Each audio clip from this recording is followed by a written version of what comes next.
Pemirsa, 3 saksi yang merupakan rekan dari 5 terpidana yang saat ini dihukum seumur hidup dalam kasus pembunuhan Vina dan Eki memenuhi panggilan penyidik Ditreskrimum Polda Jawa Barat. Mereka kembali dimintai keterangan sebagai saksi. Didampingi puluhan kuasa hukum dari Pradi, 3 saksi yaitu Pramudia, Okta dan juga Teguh memenuhi panggilan penyidik Ditreskrimum Polda Jawa Barat. Ketiga saksi ini memberikan keterangan kepada penyidik. 2 saksi yakni Teguh dan juga Pramudia mencabut keterangan BAP pada 2016 silam.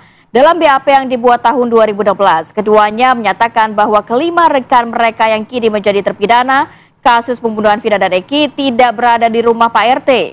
Padahal menurut saksi Pramudia, mereka semua di waktu kejadian tengah berkumpul di rumah Pak RT. Selain ketiga saksi yang dimintai keterangan di Mapolda Jawa Barat, terdapat saksi lain yang menjalani pemeriksaan juga di Mapolres Cirebon, Jawa Barat.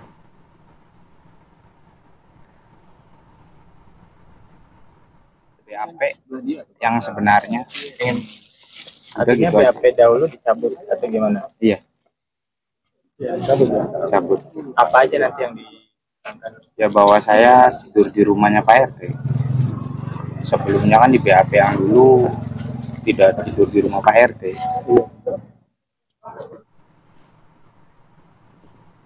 Pemirsa, banyaknya saksi yang bermunculan dalam kasus pembunuhan Vina dan Eki ini terus membuat kasus ini semakin blunder begitu ya. Bahkan kuasa hukum dari keluarga almarhumah Vina, Hotman Paris Hutapea ini meminta Presiden Joko Widodo untuk membentuk tim pencari fakta untuk turun langsung dalam kasus kematian Vina dan Eki.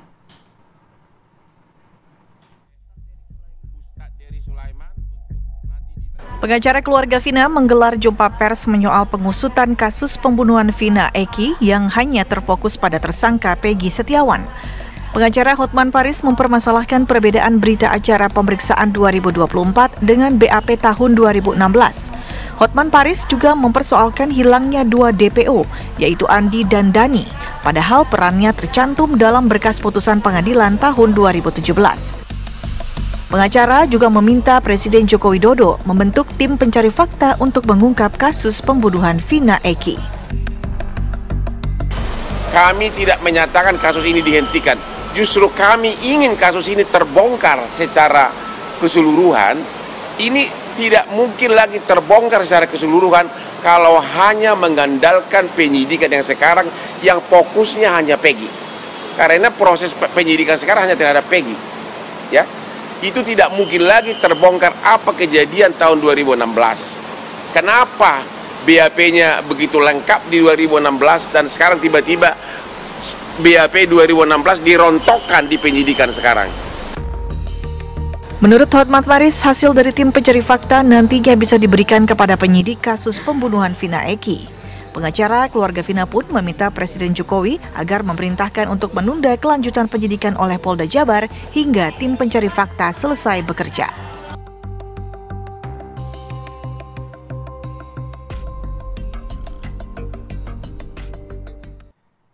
Apa konsekuensi hukum jika kemudian tim mencari fakta ini jadi dibentuk dan apa pula yang menjadi latar belakang? Ada permohonan untuk pembentukan tim mencari fakta sehingga kemudian implikasinya akan menghentikan proses hukum sementara terhadap kasus pembunuhan Vina dan Eki.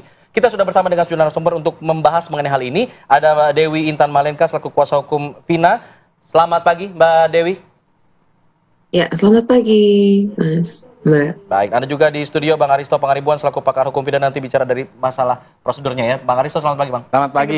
Saya ingin ke Mbak Dewi dulu. Mbak Dewi, tadi Bang Hotman mengatakan saat ini fokus pemeriksaannya terhadap Peggy. Yang diinginkan kuasa hukum almarhumah Vina justru fokusnya ini pengennya kemana sebenarnya? Untuk mengungkap kasusnya lebih dulu, baru kemudian ke arah Peggy atau seperti apa?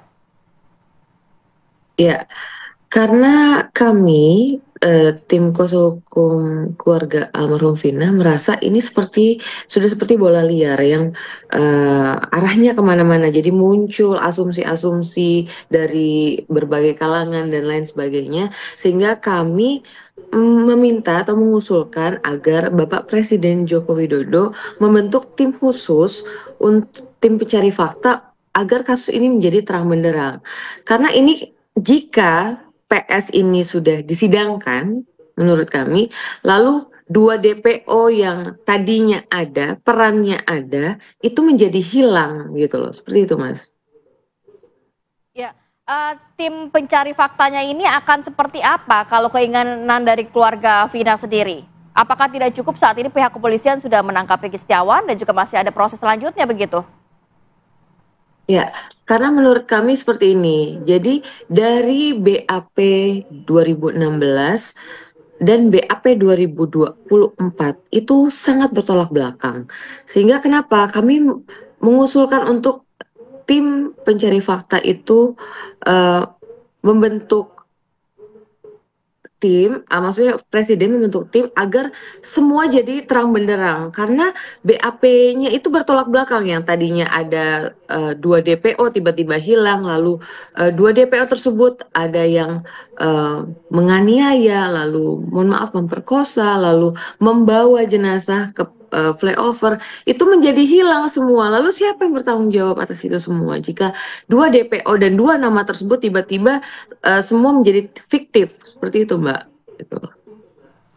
Dengan segala kejanggalan yang Anda temukan tadi, perbedaan BAP yang dulu dengan yang sekarang, ada indikasi kemana? Ada kecurigaan kemana dari pihak kuasa hukum almarhumah terkait hal ini? Tentu kami ini sangat, kami menganggap ini sangat sudah tidak wajar daripada karena sudah ada putusan dan produk hukum yang sah itu menyatakan bahwa ada 3 DPO. Itu yang pertama dulu. 3 DPO, lalu ada nama-namanya. Yang kedua adalah 2 DPO yang dinyatakan fiktif itu ada perannya. Lalu perannya itu sangat penting, Mas. Sangat penting, dia memukul, dia menganiaya, lalu dia memperkosa, lalu dia membawa. Jika sekarang tiba-tiba 2 nama tersebut dinyatakan fiktif, lalu siapa yang bertanggung jawab atas kejadian tersebut? Siapa yang membawa? Siapa yang menganiaya? Jadi kita kan muncul tanda tanya, ini kan sudah tidak beres menurut kami. Seperti itu, Mas, gitu loh. Oke, kalau dari kuasa hukum sendiri menilainya berarti 2 DPO ini yang hilang di BAP sebelumnya adalah aktor intelektual. Seharusnya mereka lah yang dijerat mungkin pasal pemerkosaan dan juga pembunuhan berencana juga ya. Sudahkah ada pihak-pihak yang dicurigai? Mungkin itu 2 DPO yang hilang, yang mungkin didorong kepada pihak kepolisian dari kuasa hukum. Ya, justru karena akhirnya 2 DPO ini hilang, muncullah kecurigaan. Ya kan? Muncullah kecurigaan kenapa tiba-tiba 2 nama ini dinyatakan fiktif, sedangkan sudah ada produk hukum, sudah ada putusan yang sah. Dalam BAP ada 3 DPO, dalam putusan ada 3 DPO, lalu dalam fakta persidangan ada 3 DPO. Tiba-tiba sekarang 2024 di BAP terbaru 2 nama DPO-nya hilang. Apakah jadi lucu? Jadi apakah fakta persidangan yang ada ini juga jadi blunder kemana-mana? Jadi bayang-bayang semua. Apakah itu semua mengarang? Kan itu patut dicurigai seperti itu, Mbak. Oke, penegasannya artinya kecurigaan Anda adalah ada rekayasa BAP di situ atau ada peradilan sesat di situ atau seperti apa? Saya ingin penekanan dari Anda. Iya, tentu kami mencurigai karena apa? Dari BAP 2016 dan 2024 itu bertolak belakang. Lalu sekarang muncul lagi BAP tersebut dinyatakan katanya dipaksakan. Nah, itulah kami meminta lembaga khusus mungkin dibentuk agar apa? Fakta-fakta yang ada dari 2016 hingga 2024 ini menjadi terang benderang. Sehingga tidak muncul asumsi-asumsi yang ada seperti sekarang. Seperti itu, Mbak. Baik, saya mau ke Bang Ariston. Kalau melihat ini kan tadi dikatakan bahwa sebenarnya pihak kuasa hukum meminta adanya tim pencari fakta dan juga menghentikan sementara karena kalau memang tetap Peggy Setiawan nanti masuk ke pengadilan, ini tidak akan bisa mengungkap kasus ini dengan secara terang benderang begitu karena di amar putusan di BAP sebelumnya memang ada 2 DPO yang menjadi aktor intelektual yang justru di tahun 2024 ini raib begitu. Nah, ini nanti akan seperti apa kalau secara proses hukumnya ke depannya? Gini, saya mengerti ya permintaan kuasa hukum itu untuk membentuk tim pencari fakta. Kenapa? Karena tadi seperti yang Mbak bilang, ada kesalahan-kesalahan ya, ada dugaan kesalahan-kesalahan, dugaan kuat yang dilakukan oleh penyidikan pada tahun 2016. Yang sekarang ini kita lihat coba diperbaiki ya, kayaknya polisi ini bergerak cepat, berusaha bergerak cepat untuk mereparasi kesalahan-kesalahan yang dilakukan pada tahun 2016 ya oleh koleganya. Tetapi begini, dalam situasi ini, jadi memang muncul ada indikasi konflik kepentingan, tendensi konflik kepentingan. Kenapa? Jadi yang pertama, bahwa betul polisi ini bergerak cepat karena tugasnya untuk menegakkan hukum yang sebenar-benarnya. Tapi jangan lupa, ada kepentingan lain. Kepentingan lain adalah menyelamatkan muka institusinya. Ya. Nah, ketika ada upaya untuk menyelamatkan muka institusinya, yang ditakutkan adalah tidak transparan dalam penyidikannya. Jadi sangat defensif ya, karena tujuannya adalah untuk menyelamatkan reputasi dari institusinya. Nah, oleh karena itu, makanya saya bilang ini ada tendensi konflik kepentingan. Jadi sebagai kuasa hukum, saya mengerti sebenarnya arahnya kenapa dibentuk tim pencari fakta. Tapi tim pencari fakta itu juga kan bukan sesuatu yang asing ya di dalam negara ini. Pernah ada, tapi magnitude-nya dan gravity dari perkara ini apakah sampai harus ke TPF Presiden? Karena kalau kita lihat, TPF Presiden itu adalah persoalan-persoalan yang memiliki dimensi yang sangat besar. Ya, gesekan antar institusi. Misalnya apa? Misalnya persoalan dulu Munir ya. Kemudian persoalan dulu cicak buaya dibentuk TPF. Apakah ini individu dibentuk TPF? Saya nggak yakin. Kenapa? Karena dulu Sambo ada juga desakan. Skalanya kurang besar begitu. Sambo misalnya ada desakan. Tetapi argumentasinya kan adalah ini sistem peradilan Indonesia yang kemudian jadi pertaruhan di situ. Ini kan menyangkut orang banyak juga, menyangkut peradilan orang banyak. Saya setuju. Dijawab usai jeda. Kami harus jeda dulu. Kami kembali setelah kita di sini. Apa kabar Indonesia Pagi?